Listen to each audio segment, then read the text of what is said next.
मैं आज आप सबको है मोती झील मोतिहारी के दो भाग में बांटती है। मोती झील 302 एकड़ में फैली हुई है। प्राचीन इतिहास के अनुसार इस झील में पहले मोती की खेती होती थी। इसके चलते मोतिहारी नाम पड़ा। पिछले 3 दशक से झील की उच्च देखभाल न करने से 80% घास पतवार झील में भर गया था। झील की हालत देखकर केंद्रीय कृषि किसान कल्याण मंत्री भारत सरकार के द्वारा भारतीय कृषि अनुसंधान परिषद ICAR को निर्देशित किया गया, यांत्रिक साधनों द्वारा ऐतिहासिक धरोहर को संरक्षित किया जाए।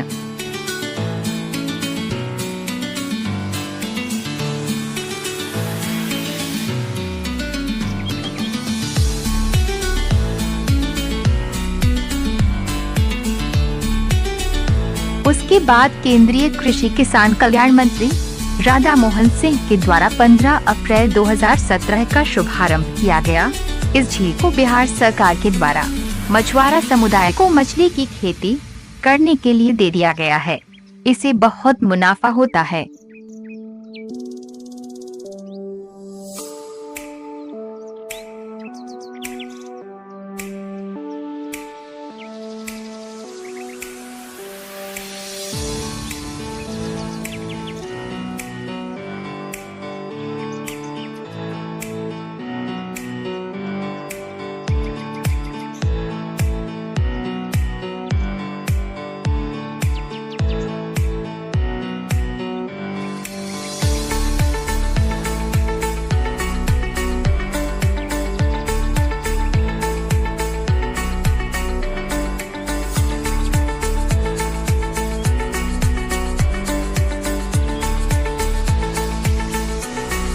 आधुनिक भारत में गांधी जी का चंपारण सत्याग्रह भारतीय स्वतंत्रता के इतिहास का अमूल पन्ना है।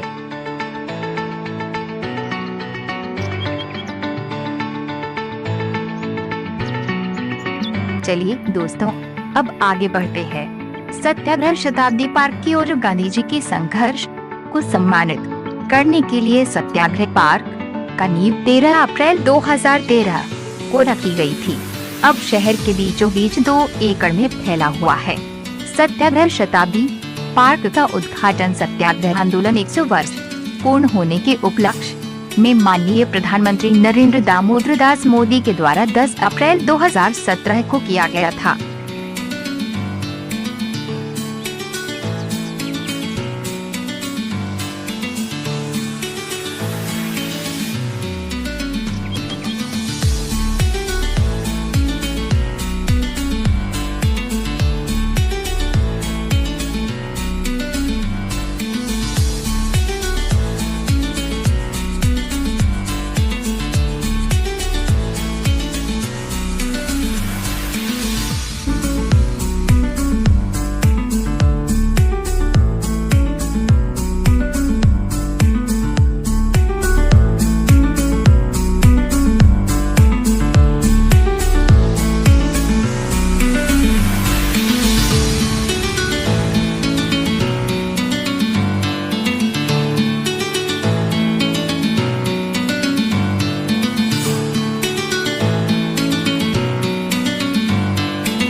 चलिए दोस्तों, आपको ले चलते हैं महात्मा गांधी सत्याग्रह स्मारक की तरफ।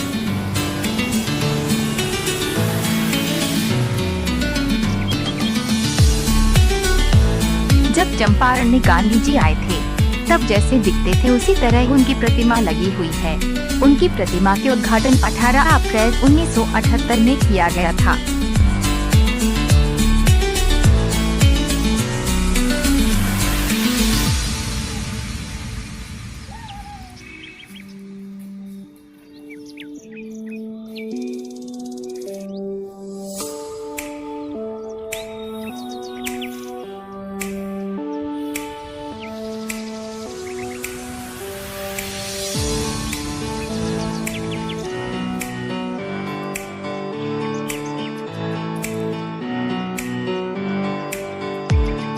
संग्रहालय में गांधी जी के संबंधित कुछ पुरानी वस्तुएं रखी गई है।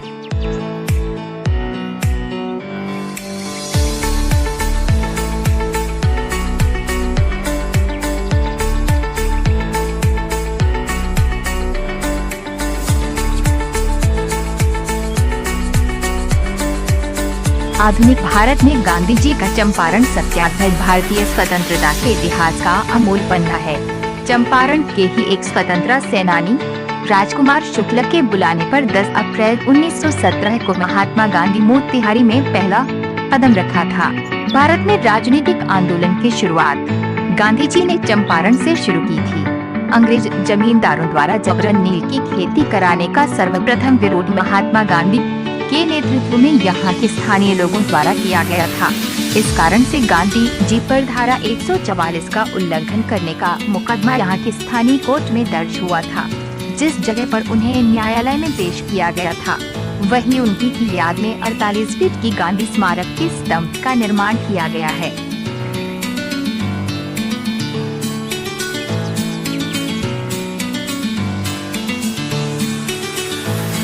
अंग्रेजी साहित्य के महान लेखक जॉर्ज ऑरवेल का जन्म 25 जून 1903 को मोतिहारी में हुआ था। उस समय उनके पिता रिचर्ड वेलमेजली ब्लेयर चंपारण के अफीम विभाग में सिविल अधिकारी थे। जन्म के कुछ दिनों के बाद ऑरवेल अपनी मां और बहन के साथ इंग्लैंड चले गए, जहां उन्होंने विद्यार्थी जीवन से ही लेखन आरंभ किया। उनकी लिखित एनिमल फार्म, बर्मीज डेज, ए हैंगिंग जैसी कुछ पुस्तकें अंग्रेजी साहित्य की महान कृति है। वर्ष 2004 में रोटरी क्लब मोतिहारी तथा जिला प्रशासन के प्रयास से उनके जन्म स्थल की दशा सुधार कर वहाँ एक फलक लगाया गया, जिस पर उनका संक्षिप्त जीवन चरित्र लिखा है। चलिए दोस्तों, आपको लेकर चलते हैं। मोतिहारी स्टेशन के पास बापू धाम मोतिहारी पहले पूर्व भारतीय रेलवे के नाम से जाना जाता था। यह पूर्व मध्य रेलवे जोन के समस्तीपुर मंडल डिवीजन के अंतर्गत आता है। 24 दिसंबर 2014 का पूर्ण रूप से विद्युतीकृत कर दिया गया है। यह भारत के प्रमुख शहरों जैसे कोलकाता, दिल्ली, पंजाब, हरियाणा, मुंबई, अमृतसर, जयपुर, अहमदाबाद से हमें जोड़ती है।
बिहार की राजधानी पटना से 170 किलोमीटर की दूरी पर स्थित है।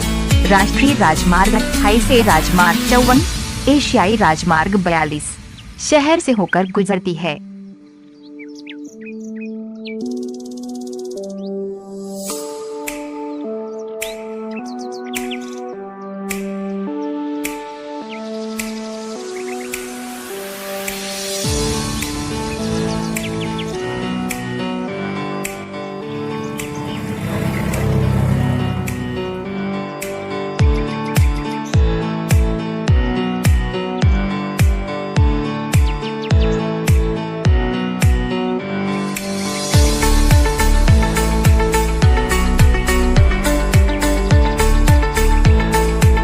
महात्मा गांधी केंद्रीय विश्वविद्यालय, जो बिहार के मोतिहारी में स्थित है। मोतिहारी में महात्मा गांधी के नाम पर केंद्रीय विश्वविद्यालय की स्थापना 3 फरवरी 2016 को हुआ था। मोतिहारी अंचल के फुरसतपुर में 301 एकड़ भूमि के अधिग्रहण का प्रस्ताव है। इसके लिए करीब 400 करोड़ रुपए की आवश्यकता है। इसमें 175 करोड़ रुपए का आवंटन सरकार ने जिले को दिया है। ये बिहार का दूसरा केंद्रीय विश्वविद्यालय है। इसका स्थायी परिसर वर्तमान में जिला स्कूल के भीतर स्थित है।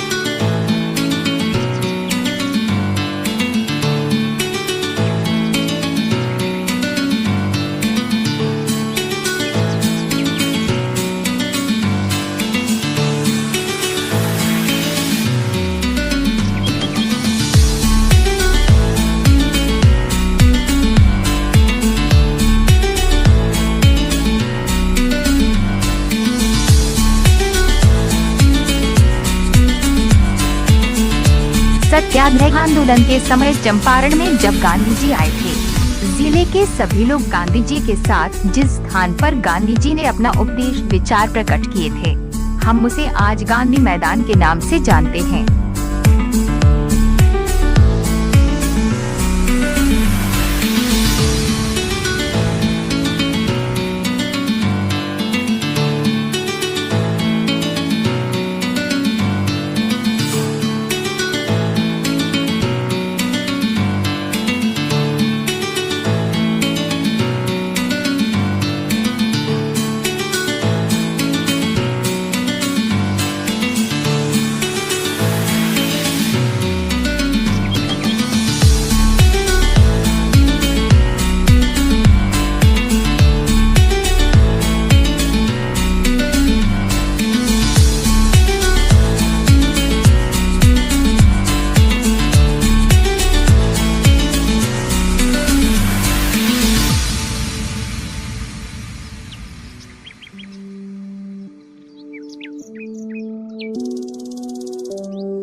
बिहार के पूर्वी चंपारण जिले में मोतिहारी नगर स्थित हनुमानगढ़ी इलाके के सुशील कुमार पटेल ने साल 2011 में कौन बनेगा करोड़पति के 5वें सीजन में 5 करोड़ रुपए जीतकर सुर्खियां बटोरी हैं।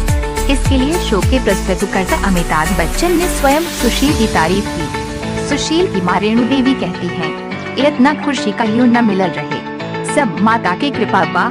सुशील कुमार पटेल ने मनरेगा योजना के तहत पश्चिम चंपारण के बेतिया के कंप्यूटर ऑपरेटर का काम करते थे। शो जीतने से ठीक पहले तक उनकी सैलरी मात्र 6,000 रुपए थी। केबीसी जीतने के बाद उन्हें ग्रामीण विकास मंत्रालय का ब्रांड एम्बेसडर बनाया गया था। सुशील कुमार पटेल ने पूरे देश में चंपारण की धरती का नाम रोशन किया है।